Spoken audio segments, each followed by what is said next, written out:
Hi everyone, and welcome to 2025. It's that time of the year when we all start to think about New Year's resolutions, whether we're going to stick to them, whether we need to change our diet, go to the gym. But what I want to focus on for you guys right now is how do we start to get our financial house in order? So I want to share with you some simple ideas, effective tips to help get you on the path towards a better financial future.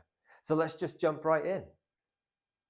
The first step, which is always the most daunting because it takes effort and it takes sitting down with your bank statements, is to know where you are now.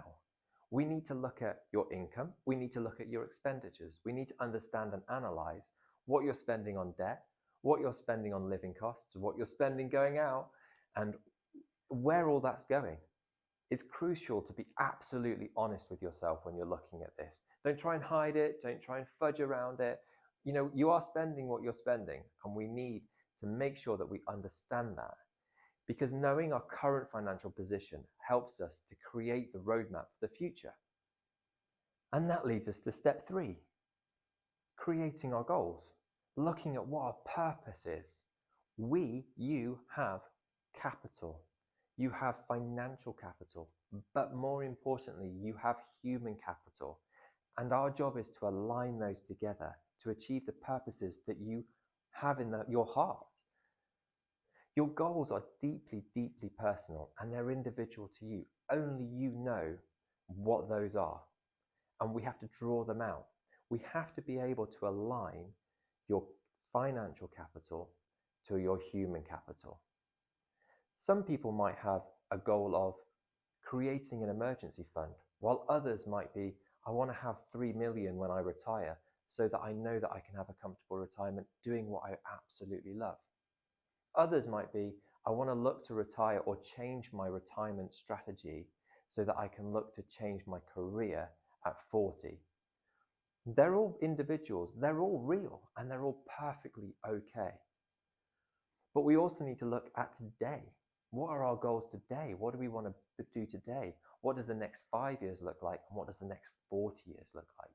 Each period of time, you will have different goals and different purposes. And what we need to do is break those into the short and the long-term targets. And then we need to assure that they are realistic and that your expectations are realistic too. But life throws us lemons, right? Sometimes we just have to make lemonade. But part of that in our world is, how do you plan for those unexpected moments? It's absolutely critical to have safeguards in place. For example, building an emergency fund to cover at least 3 to 6 months' expenses is really important, as is reviewing things like your insurance policies. Have you got income protection in place? Have you got life cover in place? How does your suite of protection policies help you achieve your goals if something goes wrong? It's really important to understand how your life and your plan and your goals and purposes will be impacted when those lemons come.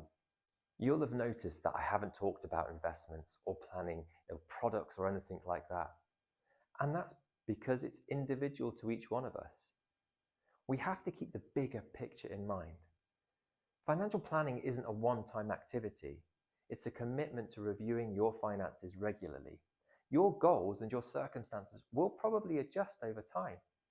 We need to take the tools that we've got available to us, the income and the resources we've got available to us, blend them together to make sure that we are maximizing your benefits, maximizing your tax efficiencies, maximizing all the things that you can benefit from to achieve those long-term objectives that you have. 2025 is a year that could bring so much. We have no control on what the markets are going to do. We don't know what's going to happen. We can't foresee it. We have no crystal ball. What we can do, though, is consider long-term principles. And through that, this can be a year where you take control of your financial future. With each of these steps that we've talked through today, you'll be on the way to a stronger, more secure financial foundation.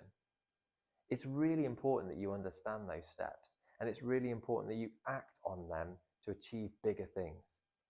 Your future self will thank you, but we can't eliminate today for the benefit of tomorrow. There are balances. There is a yin and yang. There is pros and cons. We have to know, and you have to understand what they are when you're building your plans towards your goals. Like, I hope 2025 brings you everything that you want.